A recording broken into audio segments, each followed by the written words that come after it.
Greetings everyone, we are from Group KBE2 presenting a book review on Memoir Pak Sako Putera Gunung Tahan.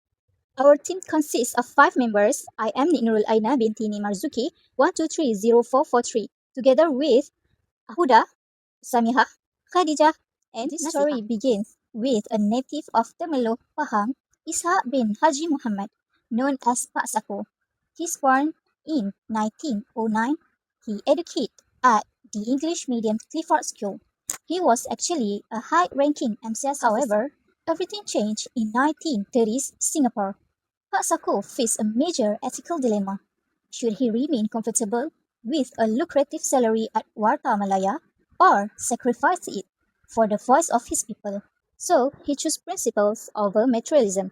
He resigned and founded Utusan Melayu in 1939 despite being paid a much lower wage.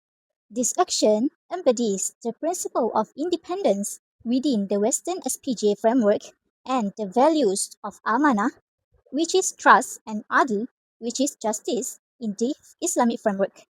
Indirectly, he proved that a journalist's integrity is priceless. That concludes my part.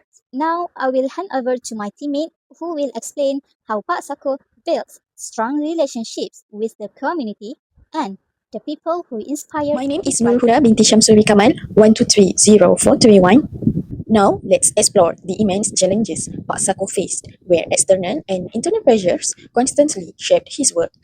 At the social system level, Pak Sako battled colonial oppression. Labeled a subversive threat by the British, he endured multiple imprisonments, most notably in Outram and Pudu prisons, proving how state power acts as the ultimate constraint on journalistic freedom. Moving to the organizational level, he faced internal gatekeeping. Despite being a pioneer at Utusan Melayu, he was eventually quietly sidelined because his independent spirit clashed with the rigid discipline of the management. Pak Sako exemplified the Islamic principle of amanah. He made a huge financial sacrifice, leaving a high-paying job at Warta Malaya for a low payroll at Utusan to serve the nationalist cause.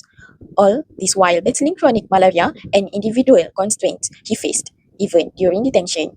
These challenges prove that for Pak Sako, journalism wasn't just a profession, but it was a journalist warrior's A sacrifice. relationship with community in Pak Sako's memoir is very important. It is shown through social interaction in daily life, the role of leaders who guide society, and the preservation of culture and tradition. At the same time, political solidarity connects the writer with the people's struggles. Finally, literature itself becomes a form of community education, helping to raise awareness and strengthen identity. Sources in Pak Sako's memoir are very important. They come from historical events such as colonial rule and nationalist movement, which is provide the background for his writing. At the same time, cultural sources like folklore, custom, and tradition enrich the narrative and strengthen identity. Personal experience also serve as authentic sources, showing the writer's own journey and reflection.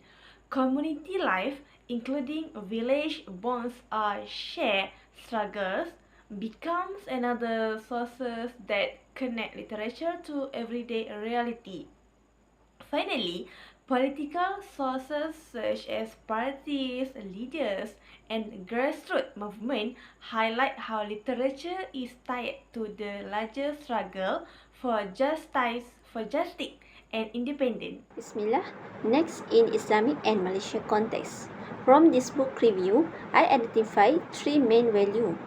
First, aestheticism and simplicity, where Pak Sako is portrayed as someone who lived a modest life and did not pursue wealth and status. Second, defend the oppressed, as he consistently spoke up for the poor and those facing injustice through writings.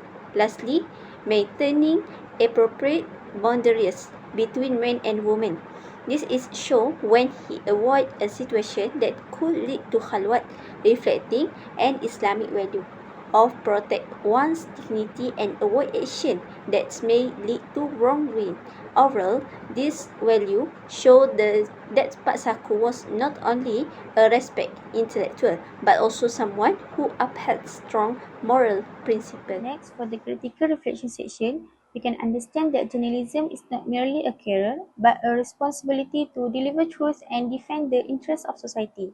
Pak Sako showed that a journalist must possess value such as courage, integrity, and willingness to make sacrifice and carry out their duties. The most surprising aspect of his journey was his willingness to leave a more secure position and face imprisonment as well as political pressure in order to uphold his principle. This showed that freedom of journalism requires great courage and sacrifice. Besides that, this memoir has deepened our understanding of journalism principle by showing that ethical journalism requires accuracy, independence, and the courage to stand for the truth. In conclusion, Memoir Pak Sako Putera Tahan shows how Ishak Haji Muhammad used journalism to uphold the truth and serve society. Despite many challenges and political pressure, he remained courageous, independent, and committed to his principle. His life reminds us that journalists should always practice ethics, integrity, and responsibility in their work.